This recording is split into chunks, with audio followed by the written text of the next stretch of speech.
Croeso chi yma, a nene wedi cyrraedd noswyl yn Nadolig. Gobeithio eich bod chi wedi llwyddo i brynu'r anrhegion i gyd. Tydi mynd allan funud ola i chwilio yn y siopau ddim yn beth doeth iawn, yn arbennig y dyddiau yma gyda'r holl sôn am Omicron yn ymledu fel tân drwy'r wlad. Rwan, da ni wedi bod yn ystyried yr wythnos yma, yr holl thema o addoli. A mae gwir addoliad fel o'n i'n sôn amdano ddechrau'r wythnos yn gorfod dod o'r galon. Am ni weld rhywbeth yn gwrthrych yn addoliad, da ni yn plygu mewn gostyngeidrwydd gan gydnabod i werth. Ac wrth gwrs, po fwyaf da ni yn meddwl am anrheg Duw i'r byd, mwyaf da ni yn mynd i ryfeddu. Mwyaf dwfn fydd yn addoliad, gan mae rhoi ei annwyl fab nath Duw i ni. Rai blynyddoedd yn ôl, mi nes i ystyried weithred yma o ochr arall. Un o'r chwilio yn yr wyl, wrth gwrs, ydy chwilio am anrheg, addas anrheg i siwtio y bobl da ni'n rhoi iddyn nhw, a tydi hynny ddim bob amser yn hawdd yna gyda. Wel, fedra ni ddim meddwl am anrheg gwell i'r byd na'r hyn mae Duw wedi rhoi. Pan da ni'n meddwl am y mab fel anrheg Duw i'r byd, be well fedre Duw roed i ni na gwaredwr, rhywun i'n tynnu ni allan o'r gofid a'r llanas da ni wedi wneud o'r byd yma. Ond mae yna ffordd arall o edrych ar yr hyn roedd Duw yn ei wneud. Wrth anfon Crist i'r byd, roedd Duw'r tad am roi anrheg i'w fab. Ystyriwch, yn yr ail salm, mae Duw yn gosod ei fab ar yr orsedd, ac yna mae'n deud gofyn a rhoddaf i tir cenhedloedd yn etifeddiaeth. Ie, mae am roi pobl i'w fab. A phan oedd Iesu'n sôn am alw rhai i'w ddilyn, fe ddydodd bethau fel, wel, bydd pob un yma'r tad yn ei roi i mi yn dod ata fi. Ac yn ei fwriaf allan byth mor sawl sy'n dod ata fi. Mae hyn yn rhyfeddol yn wir fod Duw wedi penderfynu mae'r anrheg addas i'w roi o fab ydy pobl. Rhai fel chi a fi, a da ni'n gwybod cymaint o lanas da ni wedi gwneud o geisio dilyn Duw a cheisio efyddhau o'r chymynion. Pan drown ni at y llyfr olaf yn y Beibl, llyfr datguddiad, uchafbwynt y llyfr ar ddiwedd yr hanes ydy priodas.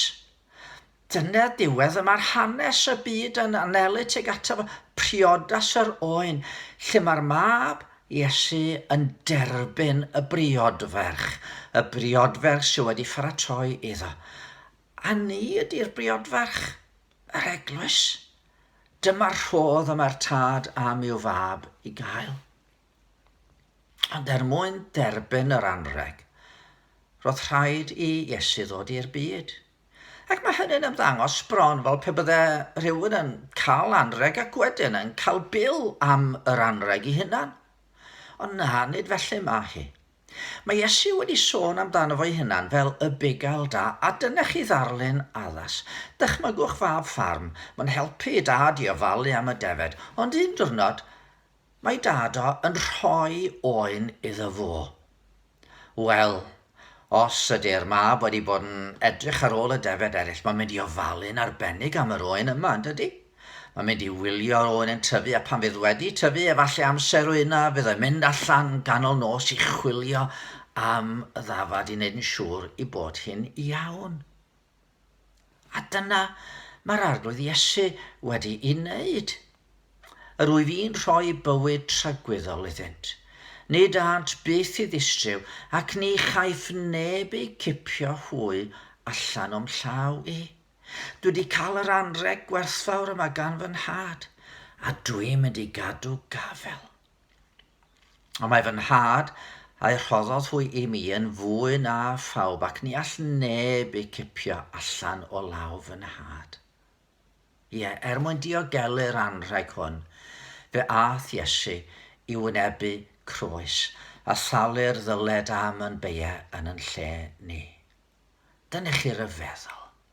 Mae'r tad wedi'n rhoi ni i'r mab fel rhodd, a mae'r mab yn deud, dwi wrth y modd efo'r anrheg hwn.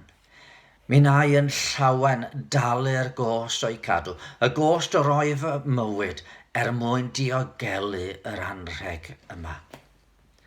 A hyd yn oed heddiw, tra bydd ambell un efallai'n chwilio munud olaf am anrheg yn y siopa, mae Iesu'n parhau i ddeud fel y dydoedd 2000 o flynyddoedd yn ôl.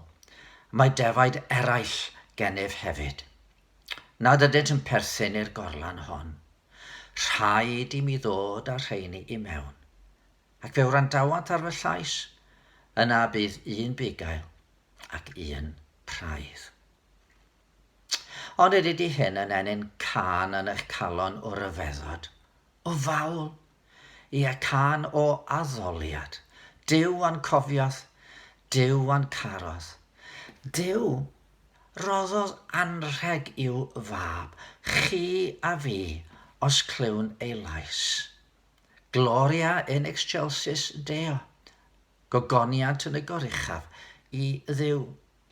Rwan y fori ar ddydd Nadolig, mi fydd gennau rhywbeth bach, rhyw fyfyrdod byr iawn i'w roi i chi.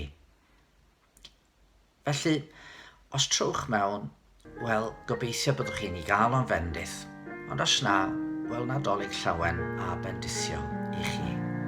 Ganwyd yn eithaf i ddarwch i Israel, golau a golau.